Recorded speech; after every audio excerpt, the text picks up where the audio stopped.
আসসালামু আলাইকুম বন্ধুরা, আজকে আমি তোমাদেরকে যে গল্পটি শোনাবো সেটা হচ্ছে স্যারের সাথে বিয়ে। তো চলো বন্ধুরা দেখে আসি স্যারের সাথে বিয়ের গল্পটি।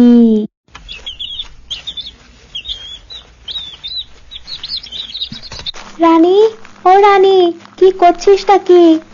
মা, পড়াশোনা করছি, দেখতেই তো পাচ্ছ সামনে এক্সাম। এত পড়ে করবিটা কি? সারাদিন শুধু পড়িস। অন্য মেয়েদের মতো একটু ঘরের কাজটা শেখ, না হলে তো বিয়ের পরে কিচ্ছু করতে পারবি না। মা, সারাদিন শুধু বিয়ে বিয়ে করো না তো। পড়াশোনা করব, চাকরি করব, তোমাদেরকে অনেক সুখে রাখবো। এই বিয়ে শাদী করে কোনো লাভ নেই। আহা, কি হয়েছে? এত চেঁচামেচি কিসের? দেখেছো, তোমার মেয়ের কথা শুনেছো? ও নাকি বিয়ে করবে না, চাকরি করে আমাদেরকে খাওয়াবে। বাবা দেখো তো, আমি তোমাদের একটা মাত্র মেয়ে, আমি তোমাদেরকে দেখবো না তো কে দেখবে? মেয়ে তো ঠিকই বলেছে, মেয়ে আমাদের দেখবে না তো কে দেখবে? ওই যে চলে এসেছে আরেকজন। না বাবা না, তোমাদের সাথে আমি আর পারবো না। সখীপুর নামের একটি গ্রাম ছিল। সেই গ্রামে রানী বাস করত।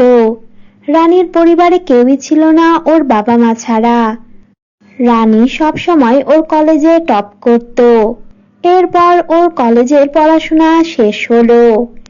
এরপর ও ইন্টারভিউ দেয়া শুরু করলো চাকরির জন্য। বাবা, আজকে ইন্টারভিউ দিতে যাচ্ছি, আশীর্বাদ করো যেন তাড়াতাড়ি চাকরিটা হয়ে যায়। হয়ে যাবে, তুই চিন্তা করিস না। ইস, আবার চাকরি? তুই না চাকরি করলে কি আমাদের ঘর সংসার চলবে না? না মা, চলবে না। বাবা অসুস্থ, দোকানে দেখাশোনা করতে পারে না, কর্মচারী আছে, তাদের বেতন দিতে হয়, আর তার উপরে সংসারের যে অবস্থা তুমি তো বুঝতেই পারছো। বাজারের অবস্থা তো খুব খারাপ, এত জিনিসের দাম। আহা, মেয়ে তো ঠিকই বলছে। আজকালকার মেয়েদেরকে উঠতে দিতে হয়, বেঁধে রাখতে হয় না। রানীর মা, এটা তুমি বুঝতে শিখো এখন। ঠিক আছে ঠিক আছে, আমি সবকিছুই বুঝলাম। নে, এবার দই চিনি খেয়ে যা, ভালো মতো ইন্টারভিউটা দিস। ঠিক আছে মা। তারপর রানী একটি বাসে উঠলো, এরপর অফিসে নামলো। তারপর ও ইন্টারভিউ দিল। ইন্টারভিউতে রানী সিলেক্ট হয়ে গেল, কারণ রানী অনেক মেধাবী ছিল আর অনেক আত্মবিশ্বাসী ছিল। এরপর রানী মিষ্টি কিনলো, তারপর ওর বাড়িতে মিষ্টি নিয়ে গেল। মা, বাবা মিষ্টি মুখ করো, চাকরিটা আমি পেয়ে গেছি। আমি জানতাম আমার মেয়ে পারবে। পরদিন আবার রানী সকাল সকাল উঠে রেডি হলো, তারপরে বাসে উঠলো। এরপর বাস থেকে নেমে ও চাকরিতে প্রথম দিন জয়েন করলো। রানী, এই যে এই ফাইলটা নিয়ে তুমি এক্ষুনি যাও রতন স্যারের কাছে, কেমন? ঠিক আছে। তারপর রানী ফাইলটি নিয়ে রতন স্যারের কাছে গেল। রানী না, নতুন মেয়ে? হ্যাঁ স্যার, আমি নতুন মেয়ে রানী, জয়েন করেছি। Nice to meet you sir. হ্যাঁ, তোমার সাথেও দেখা করে খুব ভালো লাগলো। যেরকম মেধাবী, আত্মবিশ্বাসী, সুন্দরীও বটে, বলতেই হয় সেটা। ও থ্যাংক ইউ স্যার। এরপর রানী রতনের ক্যাবিন থেকে বের হয়ে গেল। কেমন কেমন করে কথা বলে উনি, একটু আজব লাগলো। রানী বুঝতে পারলো ওনার কথাবার্তার ধরনটি অন্যরকম। এরপর থেকে রতন স্যার প্রায়ই দূর থেকে রানীকে দেখতো। রানী কোথায় যাচ্ছে, কোথায় বসছে, কার সাথে কথা বলছে, সবকিছুই উনি খেয়াল করতো। আর ওনার ক্যাবিনে শুধু ডাক দিত রানীকে। স্যার, এখন আমার কাজ আছে, আর লাঞ্চ টাইমও হয়ে যাবে, আমি এখন চললাম। লাঞ্চ চলো একসাথে করি। তুমি চাইলে একসাথে লাঞ্চ করতে পারি, ডিনারও করতে পারি রানী। না না স্যার, নো থ্যাঙ্কস। ঠিক আছে, আমি পরে কাজটি হলে নিয়ে আসছি। তুমি ইগনোর করছো না তো আমাকে? না না স্যার, আসলে আমার কাজ আছে, অনেকগুলো ফাইল দেখতে হবে তো। ঠিক আছে, কিন্তু লাঞ্চটা কিন্তু বাকি রয়ে গেল। রানী তাড়াতাড়ি করে ওনার রুম থেকে বের হয়ে গেল। কি ব্যাপার, উনি এরকম করে কেন? এরকম করে কথা বলে, সারাক্ষণ শুধু কেবিনে ডাকে, আমার এগুলো একদম ভালো লাগে না। রানী অফিসে খুবই চিন্তায় থাকতো, আর বাসায় যে ওর মন মেজাজ একদমই ভালো থাকতো না। একদিন কোম্পানির বড় স্যার সবার সাথে দেখা করতে আসলো। আসলে আমাদের কোম্পানি অনেকগুলো, তাই আমি এই কোম্পানির দায়িত্বটি রতন স্যারকে দিয়েছি। আই হোপ আপনারা সবাই একসাথে টিম ওয়ার্ক করে রতন স্যারকে হেল্প করছেন আর কোম্পানিটিকে আরো আগে বাড়িয়ে নিয়ে যাবেন। সবার ওনার কথা শুনে খুবই ভালো লাগলো। এই স্যারটা কত ভালো, তাই না রিম্পা? হ্যাঁ, ঠিকই বলেছ, উনি হচ্ছে সিদ্ধার্থ স্যার। আর আমি ফিমেলদের জন্য বলছি, যে কোনো সমস্যা হবে আপনাদের এই অফিসে ডিরেক্ট আমার সাথে কথা বলবেন। কোনো আপত্তি বিপত্তি যা কিছু হয় আমার সাথে কথা বলতে পারেন। রানীর এই কথাটা খুব ভালো লাগলো। একদিন রানী একটি ফাইল নিয়ে রতন স্যারের কেবিনে গেল। স্যার, আমার এই ফাইলটা পাস করাতেই হবে, প্লিজ আপনি সাইন করে দিন। 1 সপ্তাহ হয়ে গেল আপনি ঘুরাচ্ছেন। তুমিও তো আমাকে ঘুরাচ্ছ লাঞ্চের জন্য, ডিনারের জন্য, তাহলে আমি একটা সাইনের জন্য তোমাকে ঘুরাতে পারি না? স্যার, লাঞ্চ আর ডিনারের ব্যাপার এখানে কোত্থেকে আসে? এটা তো আমাদের কাজ। আর সিদ্ধার্থ স্যার ওই দিন বলে গেল আমাদের টিম ওয়ার্ক করতে হবে, এই কোম্পানিটাকে আগে বাড়িয়ে নিয়ে যেতে হবে। তুমি আমাকে শিখাতে এসো না রানী, আমাকে কি করতে হবে না করতে হবে। আমি আজকে রাত্রে হোটেলে রুম বুক দিচ্ছি, তুমি যদি চাও আমার সাথে ওখানে যেতে পারো। আমি অপেক্ষা করব তোমার জন্য ওখানে, তাহলে সাইনটা ওখানেই করে দিব। স্যার, এটা আপনি কি বলছেন? আপনার মাথা ঠিক আছে তো?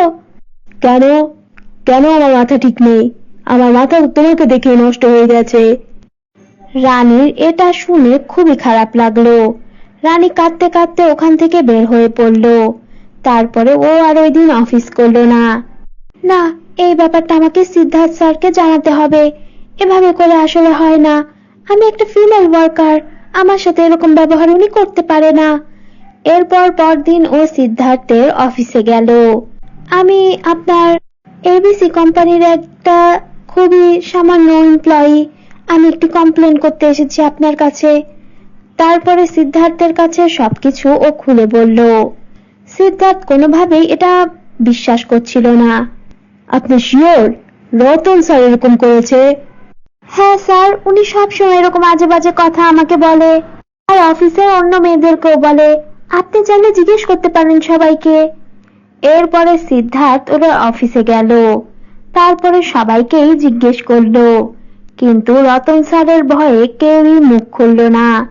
সবাই চুপ করে থাকলো আর রতন স্যারেরই পক্ষ নিল।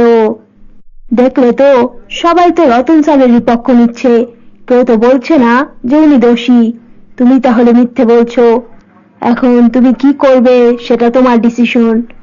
এখানে থাকবে নাকি রিজাইন করে চলে যাবে, এটা তুমি ডিসিশন নাও। আমি তাহলে স্যার চাকরিটা করব না।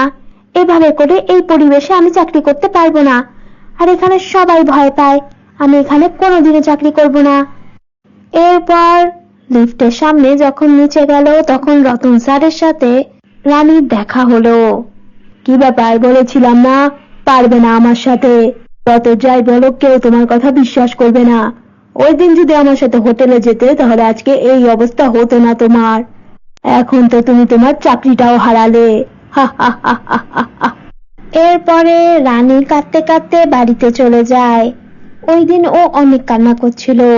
রানী, আমারই ভুল হয়েছে, তোর মার কথা না শুনে তোকে এত পড়াশোনা করিয়ে চাকরিতে পাঠিয়েছি।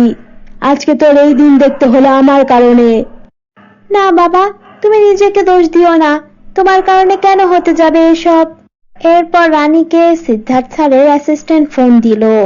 তারপর পরদিন ওনার অফিসে যেতে বলল। দেখুন, আমি এক্সট্রিমলি সরি, আমার অ্যাসিস্ট্যান্ট আপনাদের নিচের কথাটি শুনে ফেলেছিল। তারপরে উনি মোবাইলে রেকর্ড করে, এরপর আমাকে দেখায়। আমি বুঝতে পেরেছি রতন স্যার খুবই খারাপ একজন লোক। আমি ওনাকে বাদ দিয়ে দিয়েছি চাকরি থেকে, আর ওনার পজিশনটা আমি আপনাকে অফার করতে চাই। রানী এরপর খুশি হয়ে গেল। তারপরে ওই অফারটি অ্যাকসেপ্ট করে নিল। এরপরে ওই কোম্পানি রানী দেখাশোনা করত। একদিন রানীকে ওর মা বলল, রানী, তোকে দেখতে আজকে ছেলেপক্ষ আসছে, তাড়াতাড়ি তুই অফিস থেকে চলে আসিস। কেন মা, এখন আবার ছেলেপক্ষ? জানি এরম সেরম তুই ছেলেকে বিয়ে করবি না, তোর মাসির বান্ধবীর ছেলে, খুব ভালো, চাকরি করতে দিবে তোকে। ও নিজেও চাকরি করে, অনেকগুলো কোম্পানিও আছে। ওর কোম্পানিতে তুই ঢুকে পড়িস। না না মা, আমি যে কোম্পানিতে আছি আমি সেখানেই থাকবো, যদি বিয়ে করিও, আগে দেখি ছেলেকে। এরপর রানী তাড়াতাড়ি অফিস শেষ করে বাড়িতে ফিরে আসলো। তারপরে ছেলেপক্ষ চলে আসলো, রানী চা হাতে করে ওদের সামনে আসলো। এসে রানী অবাক হয়ে পড়ল। আরে আপনি আপনি এখানে? আরে তুমি তুমি এখানে? কি ব্যাপার, তোমরা দুজন দুজনকে চেনো নাকি? ভালোই তো হলো, ছেলে মেয়ে আগেই দুজন দুজনকে চিনে। মা, আমি বলেছিলাম না ওনার কোম্পানিতে চাকরি করি আমি, আর উনি আমাকে সাহায্য করেছিল। তাহলে তো ভালোই হলো, তোমরা তো দুজন দুজনকে কাজের সুবাদে চিনো। এখন তাহলে একটু নিজি কথাতে দুজন একটু কথা বলো।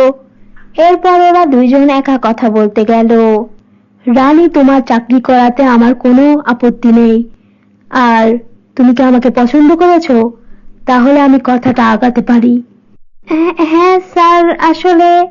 এখানেও স্যার বলছো? এখানে তো আমি তোমার স্যার নই, হবু বর।